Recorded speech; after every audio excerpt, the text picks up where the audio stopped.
ఈ నెల 13, 14, 15, 16 సంక్రాంతి పండుగ సందర్భంగా లాస్ట్ ఇయర్ కొద్దిగా ట్రాఫిక్ లో జామ్ అయి కొన్ని గంటల పాటు ట్రాఫిక్ స్తంభించడం జరిగింది. ఎందుకంటే రోడ్ లో దాదాపు 17 యాక్సిడెంట్స్ ఫైట్లు 300 కోట్లతో నేనే ఎంపీగా ఉన్నప్పుడు శాంక్షన్ చేపిస్తే ఆ వర్క్స్ అన్ని కూడా స్టార్ట్ అయ్యి దాంతో పాటు మధ్య మధ్యలో బాటిల్ లెక్స్ ఉండడం, రోడ్డు మీద హైవే మీద సిటీలో ఎల్బీ నగర్ గానీ, పనామా గోడౌన్ గానీ, ఆయత్నగర్ లో అటు అబ్దుల్లాపూర్ మెట్, తూప్రాన్ గానీ మొదలు పెడితే విజయవాడ వరకు కంప్లీట్ గా గంటలు ఇలా లక్షల వెహికల్, దాదాపు మా లెక్క ప్రకారం 10 లక్షల వెహికల్స్ పోయినసారి 9,97,000 వెహికల్స్ హైదరాబాద్ కి private vehicles other than private buses, కార్లు, 600 ట్రైన్లు కాక పోయినట్టు లెక్కలు ఉన్నాయి. దాని అందుకని అడ్వాన్స్ గా ఈ రోజు ఉదయం 9 గంటలకు వెళ్లి రివ్యూ చేస్తూ నేషనల్ హైవే ఆర్ఓస్, మా స్పెషల్ చీఫ్ సెక్రటరీ వికాస్ రాజు గారు, సూర్యాపేట, నల్గొండ, భువనగిరి, రంగారెడ్డి జిల్లా జాయింట్ కలెక్టర్ గారు రావడం జరిగింది. మిగిలిన 3 జిల్లాల కలెక్టర్లు, ఎస్పీలు, మొట్టమొదటిసారి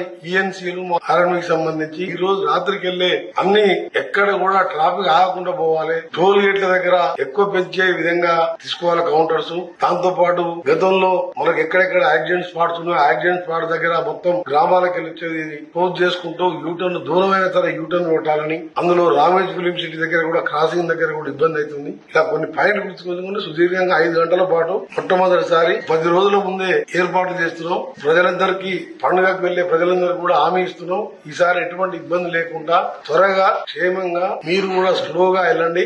అన్ని వసతులు ఏర్పాటు చేస్తున్నాం. అంబులెన్స్లు, క్రేన్స్, డాక్టర్స్ మధ్యలో, ఎందుకంటే ఎవరైనా పెద్దవాళ్ళు లేట్ అయినా గానీ. ఇంకొకటి ముఖ్యమైనది, మా ఆర్ఎన్బి స్పెషల్ చీఫ్ సెక్రటరీ గారే ట్రాన్స్పోర్ట్ సెక్రటరీ కాబట్టి ఆయన ద్వారా ట్రాన్స్పోర్ట్ కమిషనర్ ద్వారా అక్కడ నల్గొండ, చౌటుప్పల్ ఆ ఏరియాలో చాలా ఇండస్ట్రీస్ ఉన్నాయి. హెవీ వెహికల్స్ ఏవి లేకుండా 8th, 9th, 10th, 11th ఈ 4 రోజులు హెవీ వెహికల్స్ అవి ఎవరు కూడా ఇండస్ట్రీ వాళ్ళు ఆ వెహికల్స్ బయటికి పంపకుండా త్వరగా చేరుకునే విధంగా అన్ని ఏర్పాటు చేయడం జరిగింది. మళ్ళీ రిటర్న్ లో వచ్చేటప్పుడు కూడా తీసుకోవాల్సిన చర్యలు గానీ, ఇది ఫస్ట్ టైం ఆర్ఎన్బి డిపార్ట్మెంట్ ఎప్పుడు కూడా ఇలాంటి మీటింగ్ అన్ని ఏర్పాటు చేసి ఇంక్లూడింగ్ క్రేన్లతో సహా ఎన్ని కిలోమీటర్లకు క్రేన్ పెట్టారు. నిన్న సీఎం గారితో మాట్లాడితే గౌరవ సీఎం గారు కూడా డీజీపీ గారికి, ఇంటెలిజెన్స్ ఏడీజీ విజయ్ కుమార్ గారికి ఆదేశాలు ఇచ్చి ఉదయం డీజీ గారు కూడా వాళ్ళు కాన్ఫరెన్స్ తీసుకోవడం జరిగింది. దాంతో పాటు రేపు మళ్ళా వాళ్ళు కూడా రివ్యూ పెట్టుకుని ప్రతి 50 మీటర్లకు కానిస్టేబుల్ ఉండే విధంగా ఎక్కడ ఒక వెహికల్ ఆగకుండా అన్ని చర్యలు తీసుకోవడానికి ఈ రోజు పగడమని ప్రణాళికతో ముందుకు పోతున్నాం. టోల్ ఫీజు సంబంధించి ఇప్పుడే లేఖ కూడా రాస్తుంది. గడ్కరీ గారికి ఫస్ట్ మెయిల్ చేసి అవసరం ఉంటే పర్సనల్ గా వెళ్లి రేపు గడ్కరీ గారు టైం ఇస్తే రేపైనా 31st అయినా ఫస్ట్ అయినా గడ్కరీ గారిని కలిసడం జరుగుతుంది. ఇంకా మన సెకండ్ కి అసెంబ్లీ ఉంది కాబట్టి రేపు సమయం ఇస్తే రేపే పోతాను. ఎల్లుండి సమయం ఇచ్చిన ఎల్లుండి గడ్కరీ గారిని కలిసి ఎగ్జామ్షన్ ఇవ్వాలని. ఎందుకంటే ప్రతి టోల్ దగ్గర హ్యాష్టాగ్ లేక టోల్ దగ్గరనే 20 కిలోమీటర్ లైన్ ఆగుతుంది. 3 టోల్ గేట్స్ ఉన్నాయి. దానికోసం కూడా నాకు పూర్తి నమ్మకం ఉంది. గడ్కరీ గారు నా లేఖతో స్పందించి ఆ టోల్ కూడా దాన్ని ఎగ్జామ్షన్ చేస్తారని, అవసరమైతే మేము నామినల్ గా మా ఆర్ఎన్బి డిపార్ట్మెంట్ ద్వారా నామినల్ గా పే చేసాం. రెగ్యులర్ గా వాళ్ళకు పోయినసారి ఎంత ఆదాయం వచ్చో అంత ఇయ్యలేము, నామినల్ గా పే చేసామని చెప్పి కూడా క్లాస్ పెడతాం. తప్పకుండా ఈసారి ఒకటే మా ప్లాన్ ఏంటంటే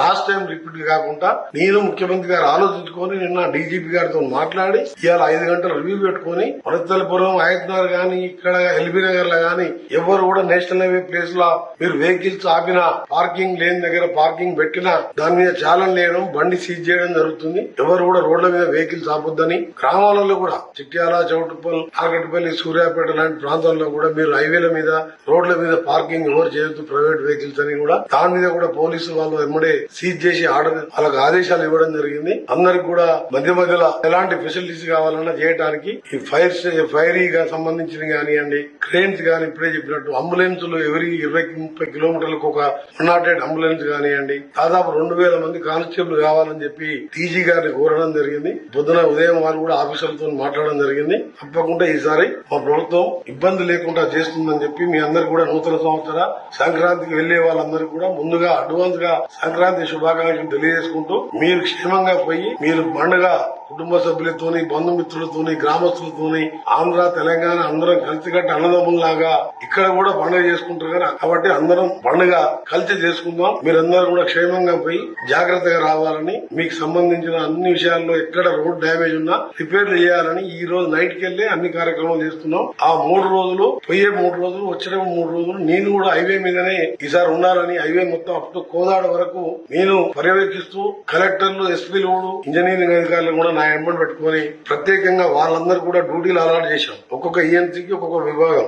నేను కూడా ప్రత్యేకంగా ఫీల్డ్ మీదనే ఉంటున్నా ఈసారి. కాబట్టి ఆఫీసర్లు కూడా కలెక్టర్ అందరూ కూడా అందుబాటులో ఉంటారు. కాబట్టి ఎవరికి కూడా గతంలో లాగా ఎక్కడ ట్రాఫిక్ జామ్ లేకుండా మీ ప్రయాణానికి నా బాధ్యత అని చెప్పి గడ్కరీ గారిని కన్విన్స్ చేయడం జరుగుతుంది. ముఖ్యమైన విషయం, తెలంగాణ ఆంధ్ర ప్రజలకు సంబంధించి ఇప్పుడున్న రహదారిని 8 లేన్ గా రహదారి చేయడానికి అన్న 6 లేన్ ఉంటది, 2 లేన్ సర్వీస్ రోడ్డు. దాని 10,410 కోట్లతో ఇప్పటికే డిపిఆర్ వేసి అక్కడ టెక్నికల్ కమిటీ కోసం అక్కడ అప్రూవల్ కోసం వెయిటింగ్ ఉంది. ఆ తర్వాత క్యాబినెట్ పెట్టి మార్చి లోపల టెండర్ ప్రక్రియ పూర్తి చేసి హైదరాబాద్ విజయవాడకు 4 లేన్లని 8 లేన్ గా చేయడానికి టెండర్లకు కూడా సిద్దమైంది. దాంతో పాటు ఫ్యూచర్ సిటీకి వెళ్లి అమరావతి నుంచి బందర్ వరకు గ్రీన్ఫీల్డ్ హైవే కూడా డిపిఆర్ కు సర్వేకు ఆదేశాలు ఇవ్వడం జరిగింది. అదొక 20,000 కోట్లు. విభజన చట్టం ప్రకారం హైదరాబాద్ విజయవాడకు హై స్పీడ్ వేస్తానని చెప్పి ఆ రోజు విభజన చట్టంలో ప్రధాని మన్మోహన్ సింగ్ గారు రాజ్యసభలో లోక్సభలో ప్రకటించిన ఆ రైలు మార్గం కూడా కేంద్రం సుముఖంగా ఉన్నది. దాన్ని కూడా త్వరగా ప్రారంభించడానికి చర్యలు తీసుకుంటున్నాం.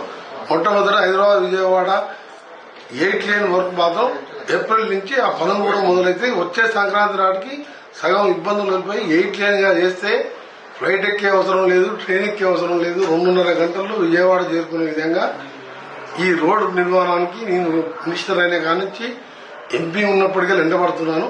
అది త్వరగా పూర్తి చేపిస్తానని 2 రాష్ట్రాల ప్రజలకు తెలియజేస్తున్నాను.